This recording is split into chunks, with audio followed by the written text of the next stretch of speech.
Actually সেটা হলো যে ওরা ওরা চার বন্ধু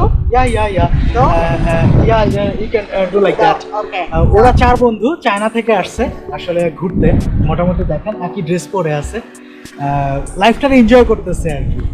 so say hello to Bangladesh, hello Bangladesh. Okay bye bye. মোটামুটি চারজন চাইনিজ ফ্রেন্ডের সাথে আমার কথা হলো। ওরা আমার ফ্রেন্ড না, মানে ওরাই ফ্রেন্ড। তো আপনারা একটু আগে হয়তো ভিডিওটা দেখছেন। ওরা আসলে মানে ভ্যাকেশন কাটাইতে আসছে চার বন্ধু, এবং ওদের অনেক দিনের প্ল্যান ছিল যে ওরা আসলে এই বিচটাতে আসবে। আমি জানি না ওদের কোনো স্টোরি আছে কিনা, কিন্তু এই সময়ে মানে এরকম মানে চারটা মেয়ে ফ্রেন্ড অথবা চারটা ছেলে ফ্রেন্ড এই জায়গাগুলোতে আসাটা একটু অবাক করার মতো, কারণ এই জায়গাগুলোতে বেশিরভাগ সময়ই মোটামুটি কাপল আসতে চায়। যদিও আমি কাপল হিসেবে আসি না, আমি সোলো ট্রাভেলার। আমার আসার পিছনে মূল কারণটা হলো আমি দেখতে চাই দুনিয়াটাকে, আমি ভালোবাসি দুনিয়াটাকে দেখতে, এবং আল্লাহর অপরূপ সৌন্দর্য আমি ইউটিউব চ্যানেলের মাধ্যমে আসলে সবার কাছে তুলে ধরতে চাই। সো আপনারা যারা আমার চ্যানেলে ভিডিওটা দেখছেন অবশ্যই সাবস্ক্রাইব করবেন, লাইক কমেন্ট করবেন, কমেন্টস করবেন, শেয়ার করবেন। আপনাদেরকে সমুদ্রের সৌন্দর্য দেখায়, দেখেন কত সুন্দর। এবং মোটামুটি ওই যে পাহাড়টা দেখতে পাচ্ছেন, এখানে কিন্তু সমুদ্রের নিচে অনেকটা পাহাড় আছে। পানি এত ক্লিয়ার যে ওই পাহাড় পানির নিচে পর্যন্ত দেখা যাচ্ছে, একটু খোলা খোলা মনে হচ্ছে না, ওটা পাহাড়। আস্তে আস্তে আসলে আমি উপরের দিকে উঠতেছি, এবং মানে প্রত্যেকটা জায়গা থেকেই এত সুন্দর, মানে আমি আসলে বইলা বুঝাইতে পারবো না যে কত সুন্দর। আমি আসলে উঠতেছি আর মনে হইতেছে এইখানে কিছুক্ষণ দাঁড়াই। ফোন করবো আপনারা যারা স্পেনে আসবেন অবশ্যই তোসা দে মার যেই বিচটা এবং যে সিটিটা, এখানে আসবেন।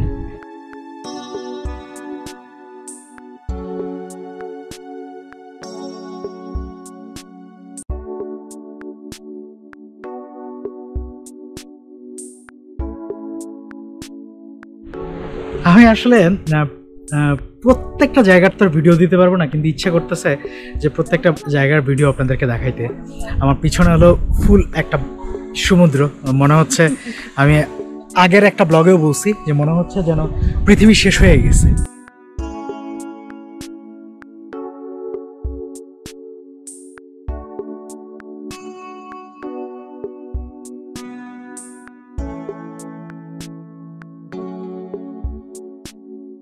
আমার পিছনে যেই দরজাটা দেখতে পাচ্ছেন, গেটটা দেখতে পাচ্ছেন, আমি আসলে ওই গেটের মধ্যে উঠে যাব।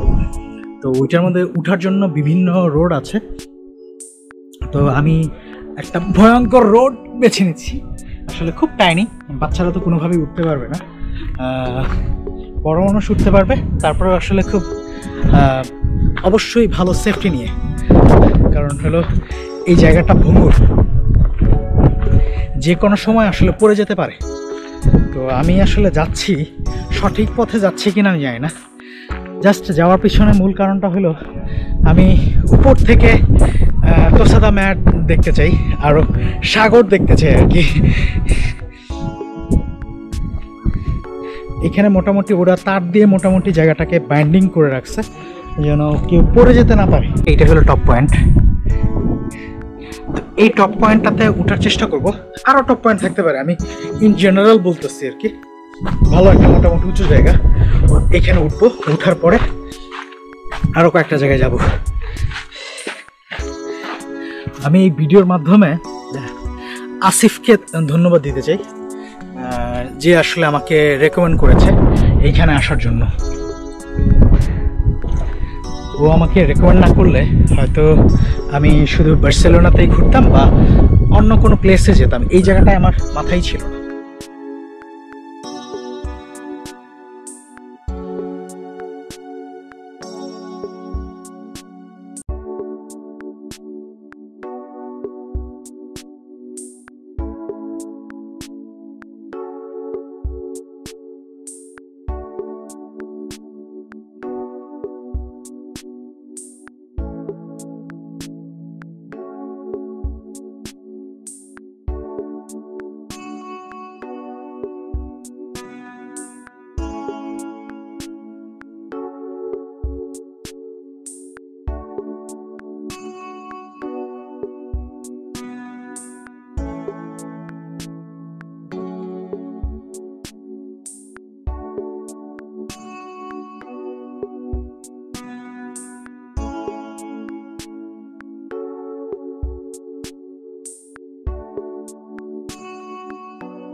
ক্যাসেলটার মতো আছে, সেই ক্যাসেলটাতে আসলে কনস্ট্রাকশনের কাজ চলতেছে। ওরা আসলে একটা অডিটোরিয়ামের মতো করতেছে, ওপেন অডিটোরিয়াম। দেখেন নিচে আসলে মোটামুটি কাঠের পাটাতন বিছিয়েছে। তো এটা যেহেতু একটা গোল অডিটোরিয়ামের একটু মাথার মতো, আমি যদি স্পেসিফিক্যালি বলতে চাই তাহলে আমাদের বাংলাদেশের মসজিদের যে মিনারটা আছে সেই মিনারের মতো আর কি, যেখানে হুজুর নামাজ পড়ে সেরকম প্লেসটা। তো এটা আসলে একটা অডিটোরিয়ামের মতো বানাচ্ছে। তো আই থিঙ্ক কিছুদিন পরে হয়তো এমন হয়ে যেতে পারে এটাতে ঢোকার জন্য টাকা লাগবে। সো আমি এখানে ক্রস করে আর আমি যেতে পারছি না, কিন্তু এখান থেকেও আসলে সমুদ্রের ভিউটা অনেক সুন্দর। প্রত্যেকটা জায়গা থেকে সমুদ্রের ভিউ সুন্দর, মানে এটা আসলে আর বলার অপেক্ষা রাখে না। আপনারা হয়তো জানেন কাতালান যে অংশটুকু স্পেনের, তারা আসলে স্বাধীন দেশ হিসাবে করতে চেয়েছিল এবং তাদের মধ্যে গণভোট হয়েছিল যে স্বাধীনতা নিবে কি নিবে না স্পেন থেকে। তো গণভোটে হেরে যায় কাতালান, তারপরে আসলে আর ভাগ হয় না। তো এই যে পতাকাটা দেখছেন এটা আসলে কাতালানের মানে স্বাধীনতাকামীদের পতাকা। তো এখনও আসলে কাতালানরা এই পতাকাটা উড়ায় এবং মোটামুটি ওরা বিশ্বাস করে যে ওরা একদিন না একদিন স্বাধীন হবে। তো বিভিন্ন কারণে কাতালানরা স্পেনের সাথে থাকতে চায় না, কারণ ওদের ভাবনা যে স্পেনকে ওরা যে ধরনের ইকোনমি দিচ্ছে এবং ফাইন্যান্সিয়াল সাপোর্ট দিচ্ছে সেই তুলনায় মাদ্রিদ থেকে কাতালানকে সেইভাবে সাপোর্ট দেওয়া হচ্ছে না। হয়তো বেশি অংশ দিচ্ছে কিন্তু কাতালান রিটার্নে সেইটা পাচ্ছে না। এবং মোটামুটি এইটুকু বলাই চলে যে কাতালান থেকে আসলে অনেক রেভিনিউ পায়, কারণ এক বার্সেলোনায় অনেক রেভিনিউ দেয়, এটা আসলে বলার অপেক্ষা রাখে না। এবং বার্সেলোনাতে যেহেতু পোর্ট এবং ইন্টারন্যাশনাল মানের একটা পোর্ট এবং different kind of tourist place, সব কিছু মিলিয়ে কাতালান ওরা দাবি রাখতেই পারে যে আলাদা একটা রাষ্ট্র হিসাবে, কিন্তু তারপরেও আসলে এইখানে কাতালান তার ব্যাপারটা এরকম না যে শুধু কাতালান মানুষ এখানে বসবাস করে, অনেকে স্প্যানিশও বসবাস করে যারা আসলে স্পেনের সাথে থাকতে চায়, তারা আসলে হতে দিতে দেয়নি, কারণ সে একজন স্প্যানিশ ভোট হিসাবে স্পেনকেই বেছে নিয়েছে। যাই হোক, ছোট্ট একটা স্টোরি, আমি জানি আপনারা এর চেয়ে ভালো স্টোরি জানেন। আমি আসলে পতাকাটা দেখাচ্ছি আর পিছনে পাহাড়টা দেখাচ্ছি, আপনারা ভিডিওটা স্কিপ করেন না। হয়তো আমাকে পছন্দ না হইলেও আপনারা ভিডিওটা দেখেন, যেন মানে একটা জায়গা একেবারে ঠিক বাংলাদেশের মতো ওয়েদার, অলমোস্ট বাংলাদেশের মতো ওয়েদার কত সুন্দর করে গুছিয়ে রাখতেছে। তাহলে আমরা কেন বাংলাদেশের কক্সবাজারটা এত সুন্দর করে রাখবো না? কারণ আমাদের কক্সবাজার কিন্তু মানে হিউজ পর্যটক টানতে পারে। আমি আসলে মাঝে মাঝে অনেক জায়গায় ঘুরতে যাই এবং মনে হয় যে আমার বাংলাদেশে কেন নাই। আপনি আমাকে বলতে পারেন আমি ন্যাশনালিস্ট, আমি আসলে খুব জাতীয়তাবাদী একজন মানুষ, আবার এটুকু বলতে পারেন যে আমি স্বার্থপরের মতো কেন বিদেশে পড়ে আছি। সবারই কিছু না হেতু আছে। আমি বাংলাদেশে না থাকলেও আমি সবসময় চাই যে আমার বাংলাদেশ পৃথিবীর সেরা একটা দেশ হোক। আমি বাংলাদেশের অপমান, বাংলাদেশকে ছোট করে দেখা, বাংলাদেশের বিরুদ্ধে ষড়যন্ত্র আমি কখনোই মেনে নিতে পারি না। যাই হোক, সিরিয়াস কথা চলে যাচ্ছে। আমি এই ক্যাসেলটাতে আসলে অনেক সময় কাটিয়ে দিয়েছি। তো আসলে এতই ভালো লাগতেছে সময় কাটাইতে, মনে হচ্ছে না অন্য কোথাও যাই। আমি অলমোস্ট 2 থেকে 3 ঘন্টার উপরে কাটাই দিচ্ছি এবং পিছন থেকে তো শুনতেছেন অনেকে অনেক কথা বলতেছে, স্প্যানিশ বলতেছে, ইংলিশ বলতেছে, পর্তুগিজ বলতেছে। আপনি আমার জিজ্ঞেস করতে পারেন যে কীভাবে বুঝেন, মানে মানুষগুলো দেখলে বোঝা যায় যে কোন জায়গা থেকে আসছে, সেই হিসাবে আমি বলতে পারি যে, আর ইংলিশ তো বুঝি, আর জার্মান যদি কেউ বলে তাহলে তো মোটামুটি বুঝতেও পারবো। আর এশিয়ার মোটামুটি কয়েকটা ল্যাঙ্গুয়েজ তো ভালোই বুঝতে পারবো, হিন্দি আর উর্দু তো মোটামুটি জানি। তো সবচেয়ে ভালো একটা ব্যাপার হলো যে এইখানে আমি ইন্ডিয়ান অথবা পাকিস্তানি দেখেই নেই, যদিও আসলে মানে প্রচুর পাকিস্তানি এবং ইন্ডিয়ান স্পেনে আছে, যেটা আসলে হরহামেশাই দেখা যায়, কিন্তু এইখানে দেখতে পাইনি। যাই হোক, আমি এই জায়গাটায় আরও কিছুক্ষণ থাকবো, তারপর হয়তো অন্য একটা সাইডে ভিডিও করব। আমি আসলে দোসাদো ম্যারের হাঁটতেছি এবং উপভোগ করতেছি প্রত্যেকটা জায়গায়। যেমন আমি এখন যেদিক দিয়ে হাঁটতেছি এইখানে আসলে কিছু পাথরের বাড়ি আছে এবং দেখে মনে হচ্ছে আসলে অনেক পুরনো। তো স্পেনে যে জিনিসটা আসলে মিসিং সেটা হলো যে বাড়িটা কত সালে করা হয়েছে সেটার কোনো ইনফরমেশন দেওয়া নাই, কিন্তু জার্মানিতে মোটামুটি এই জিনিসটা খুব ভালো যে বাড়ি আসলে কত সালে করা হয়েছে ওইটার একটা ভালো ইনফরমেশন দিয়ে দেওয়া হয়। কত বছর পুরনো, হয়তো এই বাড়িগুলো মোটামুটি 100-200 বছর পুরনো, কিছু কিছু বাড়ি আসলে ওরকমই লাগছে। এবং এইখানে আসলে কিছু সুভিনিরের দোকান আছে, ইচ্ছা করলে এখান থেকে মানুষ বিভিন্ন জিনিস কিনতে পারে।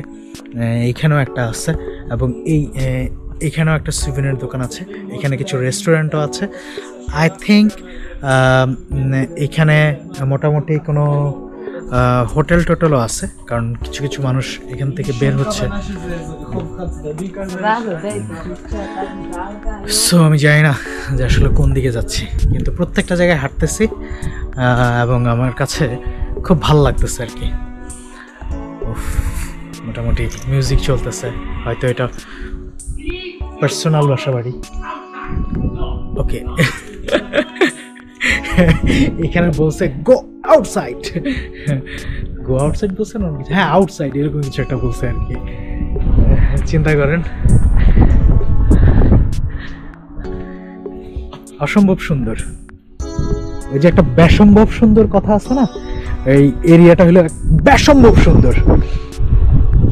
এখানে মোটামুটি ওয়াইল্ড দিকে চলে গেছে এবং আমি একটু ওয়াইল্ডের দিকেই যাব, কারণ আমার খুব বেশি জেনারেল খুব ভালো লাগে না, মানে একটু ওয়াইল্ড থাকবে, একটু অন্যরকম থাকবে, একটু অ্যাডভেঞ্চার থাকবে। সো আমি এই দিক দিয়ে হাঁটছি, আমি জানি না আসলে কতটুকু যেতে পারবো। আমি ওই মাথায় যাব, ওই মাথায় একবার যাব। তো এখান থেকে ক্যাসেলের বড় একটা অংশ দেখা যাচ্ছে এবং এখানে সুন্দর একটা বিচ। আল্লাহ যে এই পৃথিবীটারে কত সুন্দর করে বানাইছে, আপনারা যদি এই ভিউগুলা যদি মানে চোখের সামনে দেখতে না পারেন তাহলে মানে আপনারা বুঝতে পারবেন আল্লাহ যে কত সুন্দর করে দুনিয়াটারে বানাইছে। আস্তে আস্তে আসলে উপরের দিকে উঠে যাচ্ছি, জায়গাটা না অনেক সুন্দর। অনেকবার বলে ফেলছি আমি আসলে স্পেনে আইসা অনেক বেশিবার বলে ফেলছি জায়গাটা অনেক সুন্দর, সত্যি। তোসা দো মার যে প্লেসটা, সেটাতে আসতে হলে যদি আপনারা বার্সেলোনা থেকে আসেন, আমি আগেই বলেছি যে বাসে 1-1.5 ঘন্টা লাগবে এবং ডিরেক্ট বাস পাবেন বার্সেলোনা থেকেই। ওইটা আসলে বার্সেলোনা নর্থ একটা বাস স্টপেজ আছে, ওইখান থেকে খুব ইজিলি চলে আসতে পারবেন এবং মিস করবেন না। কারণ কেউ যদি তোসা দো মারের এই জায়গাটা আমাকে আসতে দিচ্ছিল না, মানে এক জায়গায় কনস্ট্রাকশন কাজ চলতেছিল, তো আমি ঘুরে চলে আসছি। অবশ্য অনেকেই আসছে, হ্যাঁ, শুধু খেলে আমি আসছি ব্যাপারটা এরকম না। এক সময় সাম্রাজ্য, আজকের ধ্বংসস্তূপ, আজকের জাদুঘর। ধ্বংসস্তূপ না হইলে বা সাম্রাজ্য হারিয়ে না গেলে কখনো সেটা পরিদর্শনের জায়গা হয় না। আসলে যে ক্যাসেলটা ছিল সেটার ছোটোখাটো কিছু ইনফরমেশন দেওয়া আছে। এই ক্যাসেলটার নাম হলো ফার্দো তোসা দো মার। তোসা তো মনে হয় একটা প্লেসের নাম, আর মার মনে হয়, আমার যতটুকু মনে হয়, আমি আসলে চেক করি নাই, সেটা আমার মনে হয় স্প্যানিশ ভাষায় আসলে একটা সমুদ্রের পাশে। এবং এইটুকু আমি বুঝতে পারছি, দাতা দো কনস্ট্রাসিও 1919 সালে আসলে এটা করা হয়েছে, কিন্তু আমার কাছে মনে হয় এর চেয়ে বেশি আসলে সময় যাবত এটা ছিল, যদি আমার হয়তো বুঝতে ভুল হইতে পারে। তো আমি আসলে ওই ক্যাসেলের বা ওই যেই মেইন অফিস সেই জায়গা থেকে আসলে একটু সামনের দিকে যাচ্ছি। আচ্ছা, এবং এটা মোটামুটি ইউরোপিয়ান ইউনিয়ন রিজনাল কোনো ডেভেলপমেন্টের জন্য এখানে ফাইন্যান্স করেছে বা কিছু করেছে, বা ইউরোপিয়ান ইউনিয়নের সাথে কোথাও একটা যুক্ত আছে। যারা স্প্যানিশ জানে তারা ভালো বলতে পারবে। তো আমি এই ওয়ান অফ টপ ভিউ থেকে আমি আসলে তোসা দো মারের সমুদ্রটা আমি আপনাদেরকে আবার দেখাবো। এখানে সুন্দর একটা রেস্টুরেন্ট আছে, সমুদ্র দেখানোর আগে আমি শুধু এটুকু বলি, রেস্টুরেন্ট আছে এখানে, আসলে কেউ ইচ্ছা করলে তার লাঞ্চ অথবা ডিনারটা একটা করতে পারেন। যারা খুব রোমান্টিক তারা হয়তো ফ্যামিলিকে নিয়ে আপনারা ইচ্ছা করলে হানিমুনে চলে আসতে পারেন। খুব সুন্দর একটা প্লেস। বাংলাদেশের মানুষ এখন তো যায়, বিদেশে যায়, সো যাদের সামর্থ্য আছে। আর এইখান থেকে ফুল সমুদ্রটা, এবং সমুদ্র দেখানোর আগে আমি দেখাই, সেটা হলো যে পাহাড় ঘেঁষে আসলে অনেকগুলো ক্যাকটাস গাছ দেখা যাচ্ছে এখান থেকে, মানে সমুদ্রের ফুল নিচটা দেখা যাচ্ছে না, এদিক থেকে একটু ভিতর দিকে গিয়েছে পকেটের মতো। সো পানি ভিতর দিকে বাড়ি খাচ্ছে, যেটা আসলে উপর থেকে দেখা যাচ্ছে না, কিন্তু পানি অসম্ভব নীল, বইলা বুঝাতে পারবো না যে কতটুকু নীল।